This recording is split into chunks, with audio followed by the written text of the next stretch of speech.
تو اگر خاندان کے 10 لوگ آ رہے تھے، 10 بچیاں اگر ان کے ساتھ تھی تو 5 وہاں پر ان کے ساتھ ریپ بھی ہوئے، ان کو مرڈرز بھی ہوئے، پیچھے بچے 4-5 لوگ ہی ہیں جو یہاں پر آ کے بسے. تو پاکستان کی بنیادوں کے اندر جو ہماری جو آباء و اجداد کے یا ہمارے جو سول سوسائٹیز جتنی بھی ہماری پاکستان کی تھی ان کی بے شمار قربانیاں تھیں، اور تب بھی آج پاکستان ان قربانیوں کی وجہ سے آج پاکستان کی جو لائف لائن ہے وہ 77 ایئرز ہوئی ہے. تو ڈیفینیٹلی ان کی جو توقعات تھی، میں سمجھتا ہوں کہ خالی جھنڈیاں لگانے سے، خالی فلیگ ابیزا کرنے سے وہ چیزیں جو ہیں وہ یاد خالی نہیں رہ جائیں گی. ہمیں کچھ چیزیں جو ہیں اس آزادی کے حوالے سے اپنے اندر بھی تبدیلی کی بڑی ضرورت ہے. ہمیں جو ہم چاہتے تھے کہ جو قائد اعظم کا خواب تھا کہ پاکستان ایک ایسی سٹیٹ ہوگی، ایک ایسا خود مختار ملک ہوگا کہ جس کے اندر کسی بھی دنیا کے کسی ملک کی انفلوئنس نہیں ہوگی، فارن کرنسیز کے اوپر کوئی کنٹرول کسی ملک کا نہیں ہوگا، فارن سے ریلیٹڈ کوئی بھی کنٹرول اس پاکستان کو نہیں کرے گا. آج ہمیں بے شمار یہاں پر اس ٹائم پاکستان کو اس ٹائم معاملات ایسے چل رہے ہیں کہ جس میں آپ کہہ لیں کہ ہمیں IMF کے پاس بھی جانا پڑا، ہمیں مختلف کنٹریز کے پاس بھی جانا پڑا. ہم بھی دیکھتے ہیں کہ جب آزادی کی بات کرتے ہیں تو اس وقت جو مسلمانان تھے پاکستان کی آزادی کے لیے، پاکستان کو آزاد کرنے کے لیے، پاکستان کو بنانے کے لیے ہماری سول سوسائٹی تھی، وہاں پہ ہمارے لیڈران تھے، سیاسی جماعتیں تھیں. اس میں کسی ادارے کا میں یہ سمجھتا ہوں کہ کوئی ادارے تو تھے ہی نہیں کہ جس کو جد و جہد کرنے والے، جیسے ہم بات کرتے ہیں کہ بابا قوم وہ ایک وکیل تھے. ایک وکیل کی ولولہ انداز جو قیادت تھی اس انداز سے تھی کہ وہ سب کو ساتھ لے کے چل رہا تھا. لیکن آج ہم دیکھتے ہیں کہ ہمارے ملک پاکستان میں جگہ جگہ پہ دیکھتے ہیں کہ وکلا حضرات آج بھی ہیں، ہمارے پولیٹیشینز آج بھی ہیں، پڑھے لکھے لوگ آج بھی ہیں، لیکن پاکستان تو بن گیا لیکن پاکستان ہم سے سنبھالا نہیں جا رہا. پاکستان کو کیا جو بنانے کا مقصد کا یہی تھا جس طرح کہ آج کی ایک افراتفری کا ماحول ہے، ایک ڈس انرسٹی کا ماحول ہے، ایک مینس کی ایک ایسی فضا پیدا کر دی گئی ہے جس میں ہم یہ سوچتے ہیں کہ بھئی کیا پاکستان میں کوئی رہنا چاہتا ہی نہیں ہے. کیا کہیں گے راجہ انعام الحق عباسی صاحب ایسی صورتحال میں؟ پھر ہم ادھر سے یوم آزادی بھی بنا رہے ہیں لیکن ہم پاکستان میں رہنا بھی نہیں چاہ رہے، کیا کہیں گے؟ جی بہت شکریہ. میں سب سے پہلے تو آج جو جشن آزادی کے حوالے سے ہمارے پروگرام آپ نے انیشیٹ کیا، ماشاءاللہ بڑی زبردست بات ہے. دوسرا یہ ہے کہ جو آپ نے سوال کیا اس سے پہلے میں بھی تھوڑا سا پیچھے کچھ اظہار خیال تاریخ کی طرف ضرور تاریخ کے حوالے سے کہ اب دیکھیں کہ انسان جو بچہ پیدا ہوتا ہے نا جی، ہر شخص چاہے انسان ہو کوئی بھی، آزاد فضا جو ہے وہ بڑی ضروری ہے. آزادی ایک بہت بڑی نعمت ہے. جیسے آپ نے پتا ہے کہ سب کنٹیننٹ میں مسلمانوں نے کتنی حکومت کی، کتنا عرصہ رول کیا، اور دیکھا جائے تو بڑا زبردست رول کیا گیا.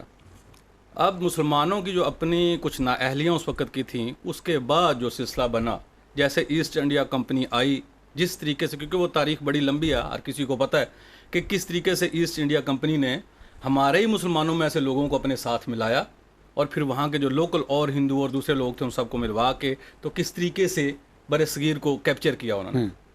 اب اس میں کچھ سازشیں بھی تھیں لیکن کچھ حکمرانوں کی نااہلیاں بھی تھیں. اب جب یہ سلسلہ دیکھا گیا کہ کس طریقے سے یہ سارا کچھ بر صغیر کے مسلمانوں کے ساتھ ہوتا رہا، جو صاحب علم لوگ تھے، جو صاحب درد لوگ تھے، جنہیں مسلمانوں کی وہ تکالیف نظر آ رہی تھیں، انہوں نے مل کے اس آزادی کی طرف ایک سوچ کو بلڈ کیا. جب یہ آہستہ آہستہ آواز اٹھنے لگی کہ ہمارے حقوق غصب کیے گئے ہیں، ٹھیک ہے، اور ہمیں اپنے حق کے لیے بات کرنی چاہیے. جی ہمیں جوائن کیا ہے راجہ عتیق خالد دانیال صاحب نے، مشہور شخصیت ہیں ماشاءاللہ، اور اکثر ان کے پروگرام مختلف کسی پروگرام دیکھنے کو ملتے ہیں، اور اسپیشلی جب آج یوم آزادی کی بات ہو رہی ہے تو اپنا ویو پیش کرنے کے لیے، اور میں یہ سمجھتا ہوں کہ اپنا اسٹانس پیش کرنے کے لیے اسپیشل یہ یہاں پہ آئے، میں ان کا شکر گزار ہوں. السلام علیکم. بہت شکریہ اجاز صاحب آپ کا. مزاج گرامی، سوری مزاج گرامی ٹھیک ٹھاک ہیں؟ اللہ کا لاکھ لاکھ شکر، آپ کا بہت بہت شکریہ کہ آپ نے دعوت دی یہاں پہ. اور آج اگست کا مہینہ ہے، 14 اگست مہینے کے لیے، 14 اگست کے لیے تیاریاں جاری ہیں، اور آپ کا بہت بہت شکریہ کہ آپ نے ہمیں دعوت دی ہے. Thank you so very much. میں ایک چیز میں یہاں پہ ہم لوگ اس سے پہلے بات کر رہے تھے انصر عباس کیانی صاحب سے بھی اور راجہ انعام الحق عباسی صاحب سے بھی کہ پاکستان بنانے کے لیے بے شمار قسم کی قربانیاں دی گئیں، اور انصر عباس کیانی صاحب یہ بتائیں کہ وہ جو قربانیاں جو تھیں پاکستان بنانے کے لیے ہمارے آباء و اجداد نے دی ہیں، تو کیا آج وہ پاکستان آج دیکھ رہے ہیں جو ان کا خواب تھا؟ کیا وہ اس کی وہ جو قربانی دی گئی ہے اس کے الگ سے کوئی پاکستان دکھائی دے رہا ہے آپ کو؟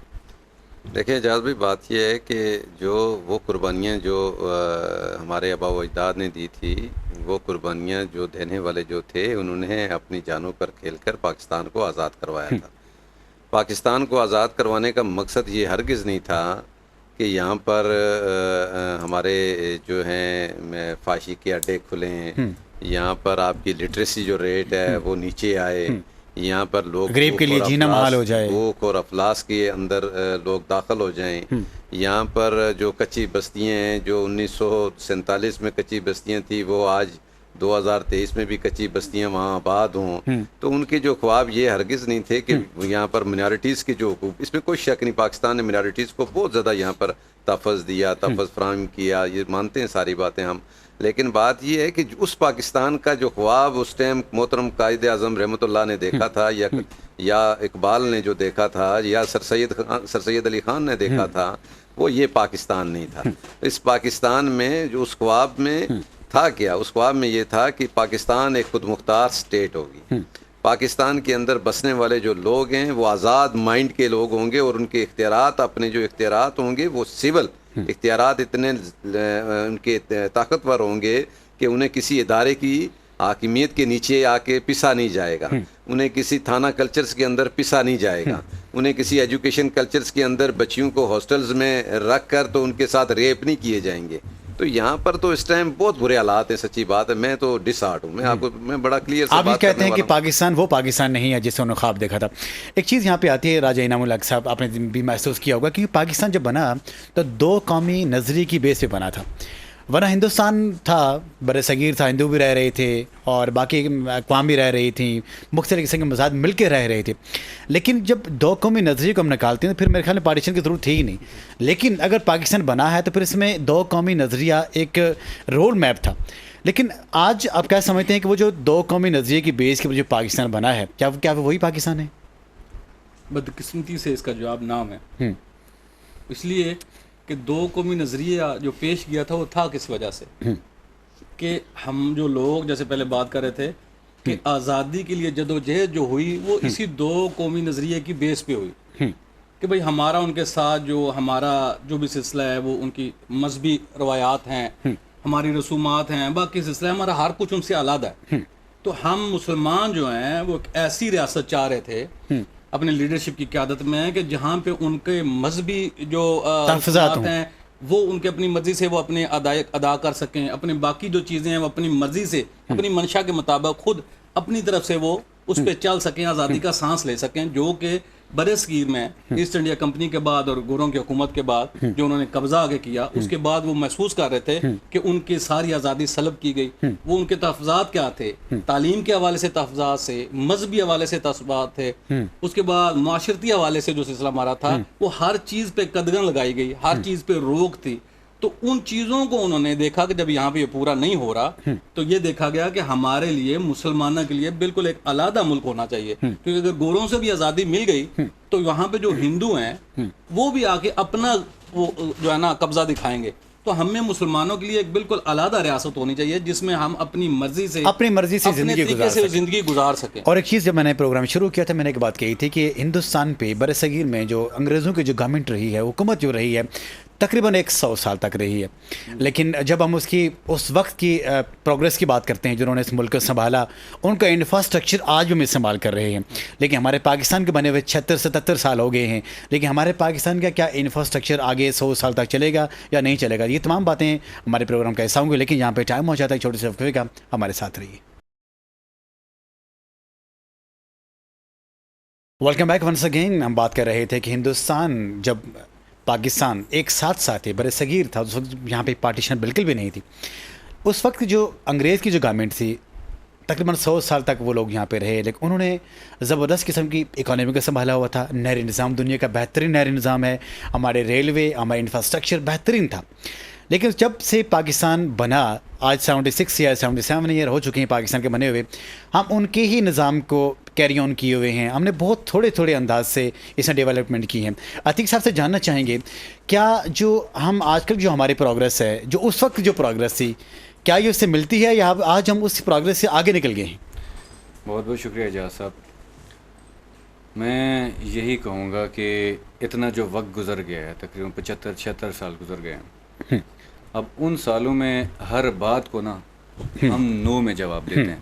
اس کی وجہ یہ ہے کہ ایک تو ہم لوگ خود بھی کچھ نہیں کرتے، دوسری بات یہ ہے کہ حالات دیکھیں کہ جتنی چیزیں پرانی چیزیں ہیں نا، اب یہ پرانی جیسے ریلوے کی آپ نے بات کی ہے، وہی پرانی آج تک بھی چل رہی ہیں. حادثات آپ دیکھیں کہ جب سے پاکستان بنا ہے تو کتنے حادثات ہو چکے ہیں. لوہے کی پٹڑی لگانے کے بجائے ہم وہاں پہ لکڑی کی پٹڑی لگاتے ہیں. اور جو ہے نا اس کے بعد آپ دیکھیں کہ وہ کس کے ساتھ جوڑتے ہیں، کس کے ساتھ ہیں، کسی رسیوں کے ساتھ جوڑی ہوتی ہیں. اور آج میں دیکھ رہا تھا ایک ویڈیو ایک دیکھ رہا تھا جس میں وہ نٹ بولٹ جو ہوتے ہیں وہ ویسے ہی اوپر لگے ہوئے تھے اور اس کو ویسے ہی نکال لیں پھر لگا لیں، یہ حساب ہے. مطلب توجہ کوئی نہیں ہے. اور اگر بات کی جائے ہمارے حکمرانوں کی طرف سے تو جب بھی آتے ہیں اگر کوئی نیا حادثہ ہوتا ہے ایک ہی بات سننے کو ملتی ہے کہ جو ذمہ دار ہیں ان کو سزا ملے گی، ان کو سزا دیں گے. اور سزا ہوتی بھی ہے، کوئی بعض بے قصور بھی بیچ میں مارے جاتے ہیں.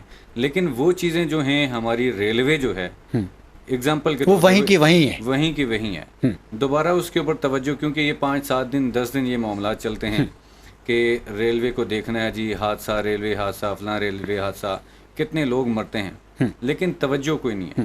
دوبارہ رینوویشن اس کی نہیں ہوتی، اسی کی چیزیں اسی طرح پرانی چیزیں لگی ہیں. تو کہنے کی بات ہے کہ جو پاکستان کی جو اس وقت جو انگریز کی دور کی جو گورنمنٹ تھی، جو ان کا جو سسٹم تھا، ویسا سسٹم آج ہمارا نہیں ہے. اصل میں ہماری جو توجہ ہے نا اور ہماری ترجیحات اب ملک نہیں ہے. اب ہماری ترجیحات جو ہیں اپنا آپ ہے کہ اگر میں ہوں تو میں کہوں گا مجھے آگے جانا چاہیے، آگے نکلنا چاہیے. بس دوسروں کے سامنے میں آگے ہوں، کام ہم نے نہیں کرنا. مطلب اگر ہم ملک کو دیکھیں کہ میں اور جتنے بھی ہم لوگ ہیں یا ہمارے حکمران ہیں، ملک کو اگر دیکھ لیں تو میرے خیال میں ملک بہت آگے جا سکتا ہے. صرف ملک کو دیکھیں نا، بدقسمتی ہم تو سے آگے گئے ہیں بہت زیادہ، لیکن ملک کو پیچھے چھوڑ کے ملک ادھر ہی ہے. ملک کو پیچھے چھوڑ ملک کے لیے ملک کو دیکھتے نہیں، ہم اپنے آپ کو دیکھ رہے ہیں. انصر عباس کیانی صاحب کی طرف بڑھیں گے. جانا چاہیں گے انصر عباس کیانی صاحب کو. جب آج ہم دیکھتے ہیں کہ جب ایک پی ڈی ایم کی گورنمنٹ سمجھتے ہیں تو کلیکٹو گورنمنٹ میں یہ مسائل ہیں، ہمارے پاس زیر مبادلہ نہیں ہے، آئی ایم ایف کی طرف جا رہے ہیں، ادھر بھاگ رہے ہیں، ادھر جا رہے ہیں. لیکن آخر ایسا کیا ہو جاتا ہے جب الیکشن جب ہونے لگتے ہیں تو سب کچھ ٹھیک ہو جاتا ہے؟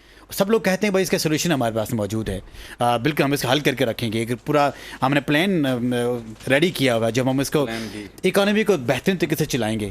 لیکن جو ہی وہ پارٹی گورنمنٹ میں آتی ہے تو وہ سب کچھ اپنے وعدے بھول جاتی ہے. کیا کہیں گے اس کے بارے میں؟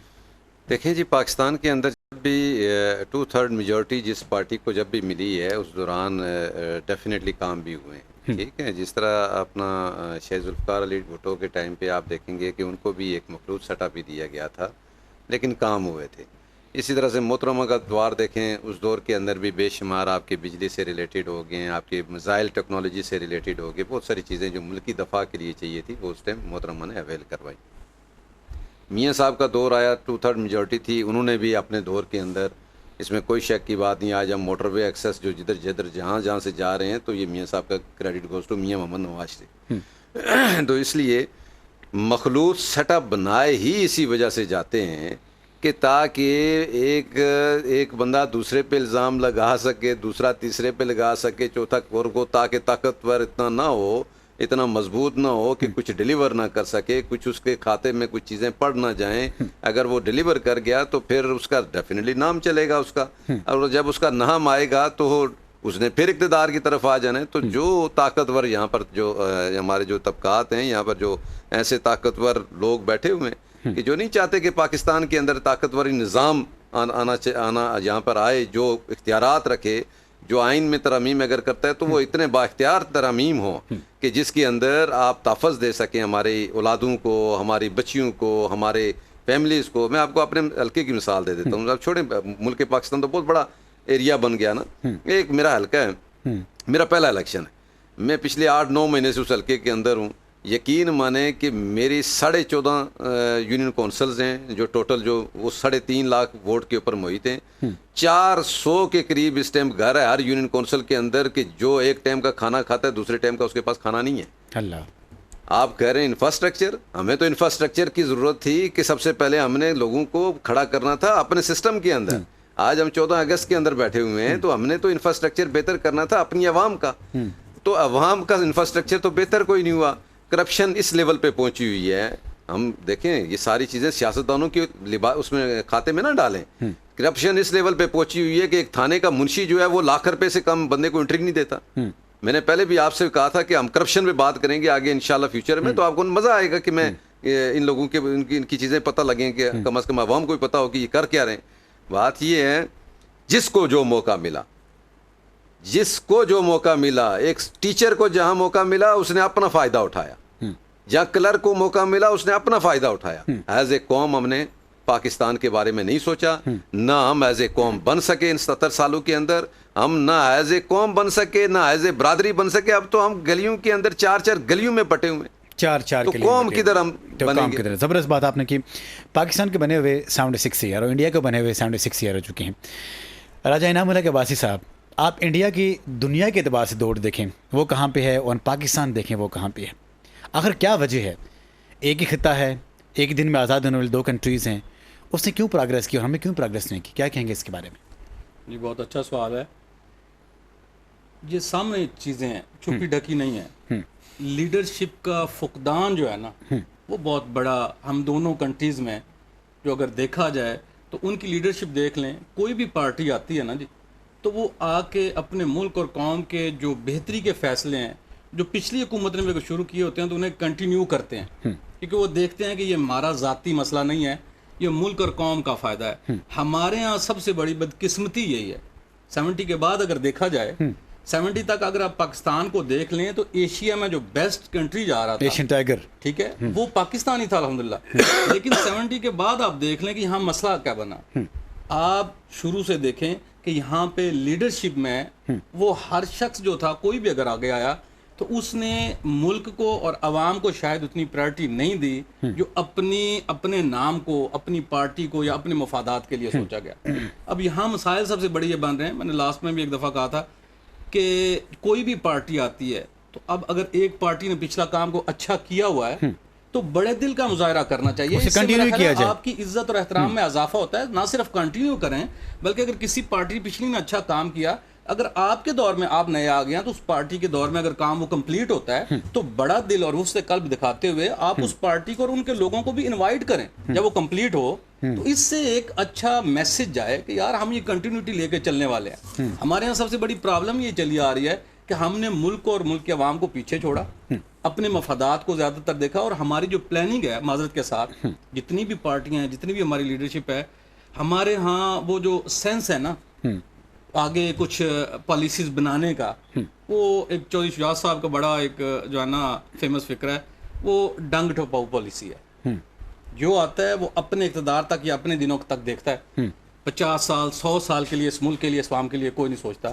اور جو آپ نے کہا جیسے ملک کی بات ہو رہی تھی, تو مجھے یہاں افتخار عارف صاحب کا ایک بڑا اچھا شعر یاد آ رہا ہے کہ مٹی کی محبت میں ہم آشفتہ سروں نے, مٹی کی محبت میں ہم آشفتہ سروں نے وہ قرض اتارے ہیں جو واجب بھی نہیں. شاندار. یہاں جو ملک ہے, جو عوام ہے, جس جذبے کے ساتھ یہ ملک بنایا گیا, جس محبت کے ساتھ جتنی لوگوں نے قربانیاں دیں آگے آ کے دیکھنے کے لیے کہ ہم یار اپنے آزاد ملک میں جا کے رہیں گے اور ہم بہت بہتر آگے بڑھیں گے, لیکن وہ قربانیاں ساری مجھے رائے گاں ہوتی ہوئی نظر آتی ہیں. رائے گاں نظر آتی ہیں. عتیق صاحب کی طرف بڑھیں گے, جانا چاہیں گے عتیق صاحب کہ آپ نے دیکھا کہ 76 ایئر, اس میں اگر پولیٹیشنز کا دور دیکھیں وہ زیادہ ہے اور کچھ اس میں آمریت کا دور بھی رہا ہے, لیکن اس کے باوجود دیکھتے ہیں کہ جو ہمارا ڈیولپمنٹ ہے اس انداز سے نہیں ہوئی. اور کیا جو ہمارے ادارے ہیں وہ چاہ نہیں رہے یہاں پہ ڈیولپمنٹ ہو, اور ساتھ کیا قصور عوام کا بھی تو بنتا ہے, میں یہ سمجھتا ہوں, کیونکہ اگر ڈیولپمنٹ نہیں ہو رہی تو عوام بار بار لوگوں کو کیوں منتخب کرتے ہیں, اس عوام کا بھی تو قصور ہے. کیا کہیں گے صاحب؟ بات یہ ہے کہ 35-40 سال ہو گئے ہیں, آپ پرانی تقریریں کھول کے انہی حکمرانوں کی دیکھیں, ہر بار ان کی تقریر میں یہی بات الیکشن کے دوران نظر آئے گی, ہمیں موقع ملا تو ہم یہ کر دیں گے.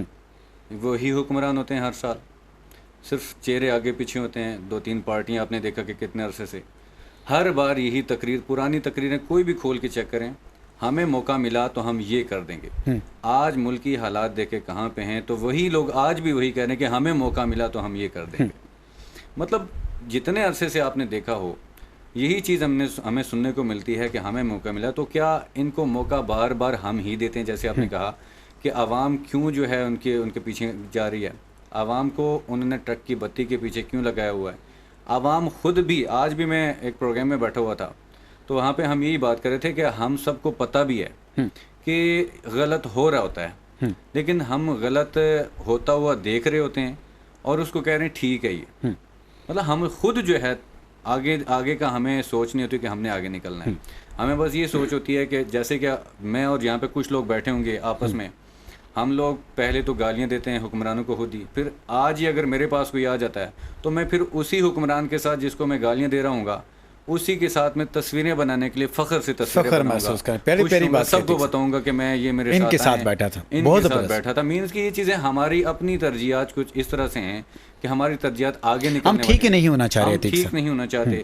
میں تھوڑی سی ایک کہانی، چھوٹا سا قصہ ایک ہے کہ ایک بادشاہ ہوتے ہیں، شاید آپ نے سنا ہوگا، انہوں نے ایک پل ایک وہاں پہ ہوتا ہے تو وہاں پہ ایک ان کے وزیر ان کو کہتے ہیں کہ آپ یہاں پہ نا پل سے گزرنے کا ٹیکس لگا دیں. وہ ٹیکس یہ ہے کہ جو بھی گزرے اس کو ایک جو ہے نا وہ تھپڑ مار دیں یا کچھ جوتا مار دیں، کوئی چھتر مار تو دیں. سب کہیں گے مجھے پہلے گزار دو. تو وہ اس کا یہ ہے کہ کچھ عرصے کے بعد بادشاہ نے پہلے کہا کہ نہیں لوگ اعتراض کریں گے، لیکن کچھ عرصے کے بعد کچھ لوگ وہاں پہ آ جاتے ہیں بادشاہ کے پاس. اب بادشاہ ڈر جاتا ہے کہ لوگ آگے اعتراض کرنے کے لیے آ گئے ہیں.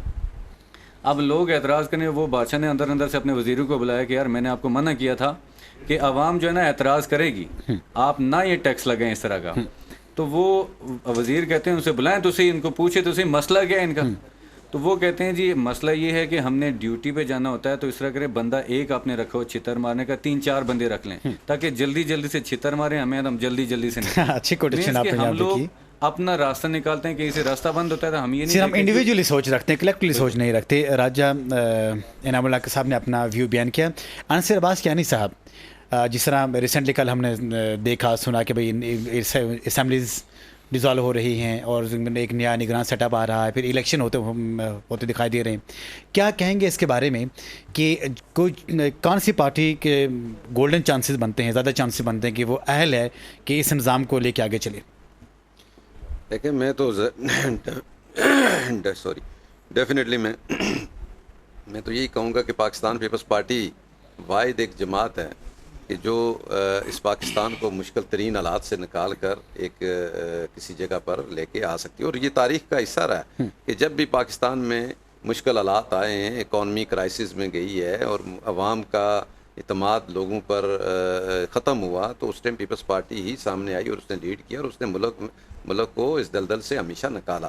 اس کی ریزنز کیا ہیں؟ جو میں یہ بات کروں اس کے ریزنز کیا ہیں؟ دیکھیں بھائی نے ایک بات کی، اعجاز بھائی نے، کہ انہوں نے کہا کہ چھتر والی انہوں نے پوری مثال دی ہے.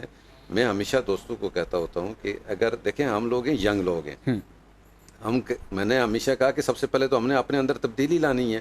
اور تبدیلی کیا ہے کہ ہم نے، ہمارے ساتھ پڑوسی ملک تھا ایران، بعد میں ہمارے ساتھ بعد میں اس کی تخلیق ہے.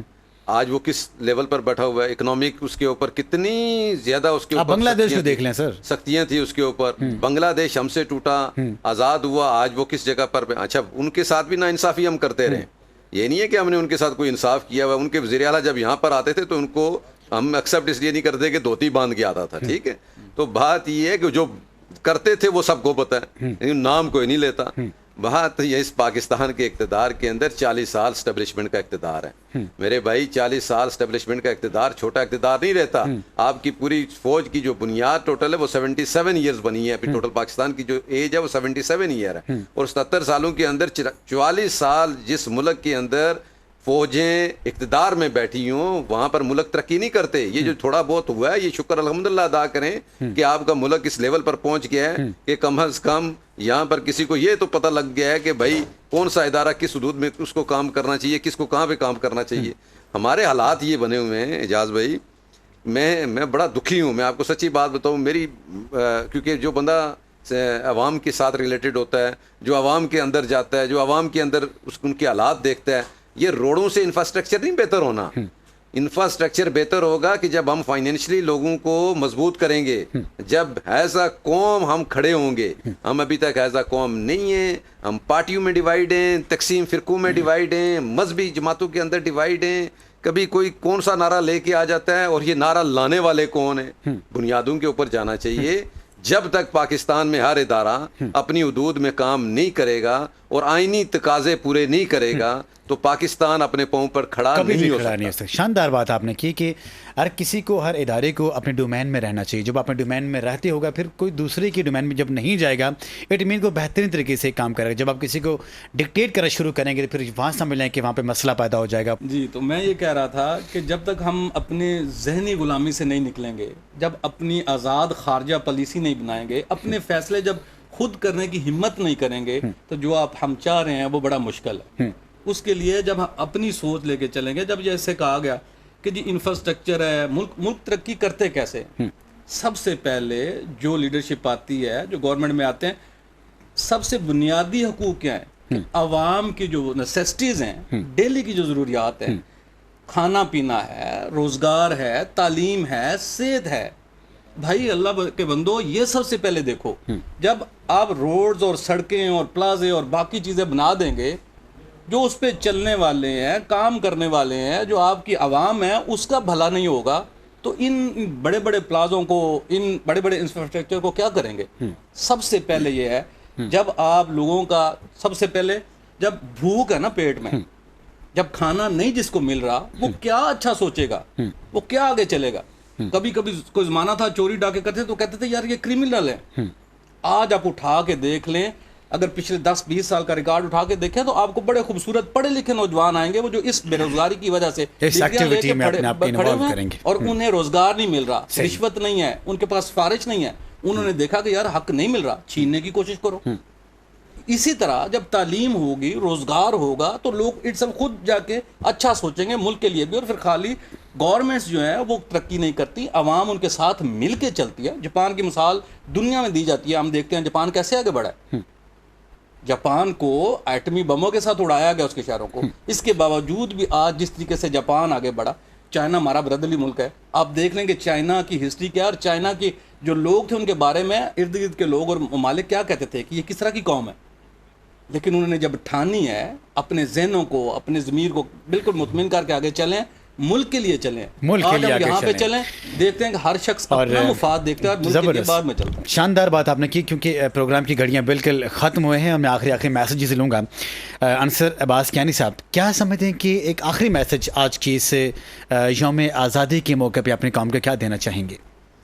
دیکھیں, ہم بے شک یہ جو ہم نے خدشات ہم نے بیان کیے, لیکن ہم نا امید نہیں ہیں. انشاءاللہ ملک پاکستان ہم سب کا پاکستان ہے, اور اس کو ہم انشاءاللہ جو آنے والی جو نوجوان نسل ہے, ہماری جو پڑھی لکھی جو نسل ہے, انشاءاللہ اس کو اپنے پاؤں پر ضرور کھڑا کرے گی. اور پاکستان آنے والے وقتوں میں انشاءاللہ ایشیا کے اندر اور یہ ایک بلندی کے اوپر نظر آنا شروع ہو جائے گا, کیونکہ پاکستان نے مٹنا نہیں ہے. پاکستان مٹنے کے لیے نہیں بنا. شاندار میسج, شاندار میسج. جی آخری میسج.